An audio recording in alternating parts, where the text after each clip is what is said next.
দিদিভাই ব্লাউজ কাটাতে এসে জিজ্ঞেস করছে, দিদিভাই তুমি কাজ শিখিয়ে দেবে? আমি হ্যাঁ, কেন শিখিয়ে দেবো না, তুমি তাহলে কাল থেকেই চলে আসো। তো ওকে বলতে ও যথারীতি চলে এলো কালকে। আসতেই প্রথম দিন মেশিনে বসিয়েছি। মেশিনটা সবে তুমি চালানো শেখো, আর কিচ্ছু তোমাকে করতে হবে না।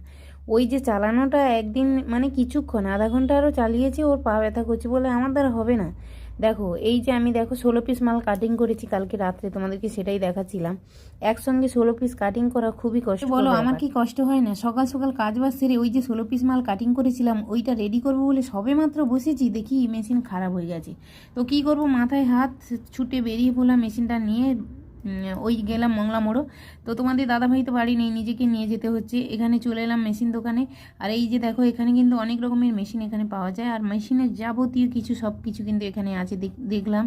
আর এইখানে আমার মেশিনটা ওই দাদাভাই সারিয়ে দিচ্ছে, কোনো রকম রেডি করে দিলেও। চলে এলাম বাড়ি। এই এসে মনে পড়লো ওখান থেকে তো মাছটা নিয়ে এলাম না, আবার সাইকেল নিয়ে বেরিয়ে পড়লাম মার্কেটে।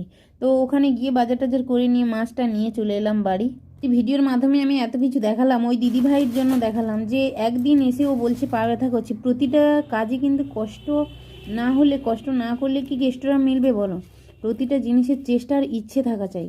এই দুটো জিনিস যদি না থাকে তুমি কোনো মতে কিন্তু এগোতে পারবে না। চেষ্টা আর ইচ্ছে দুটো জিনিসকে কাজে লাগাও, দেখবে তুমি একদিন যে কোনো লক্ষ্যে পৌঁছাবে। যে লক্ষ্যটা তুমি করতে চাইছো সেখানে অবশ্যই পৌঁছাবে, আমি বলছি।